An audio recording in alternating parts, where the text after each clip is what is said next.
Allah ya saka maka da alkhairi wannan gidan ne ya take wannan abubuwa cikin wannan abubuwa ne musamman kuma saurara sani waɗannan kuma ba ɗan bata a siyasan cama ba al'adance ba in an zo magana addini to ba mu da wani uba da ya kawo tafi illa irin da girma gwamnan jihar Kano in an zo fagen irin siyasa babu abin da ya kamata ne illa mu godewa mai girma gwamnan jihar Kano akan irin daga ƴaƴanmu da albarkar da ke kama ƙarfi wannan jami'a ta Allah kuma ganin su foundation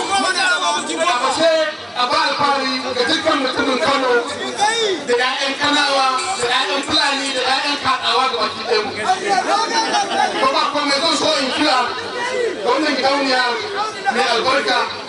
ta Gambuja Foundation an yi abin alkhairi a gurare da dama wanda ɗan kuma koɗa mu ma muna da buƙata mu ga wurin da aka gina mana wata makaranta ta Islamiyya domin kwanan ma aka gina mana wallahi abin alfahari ne da ɗaya ƙarfi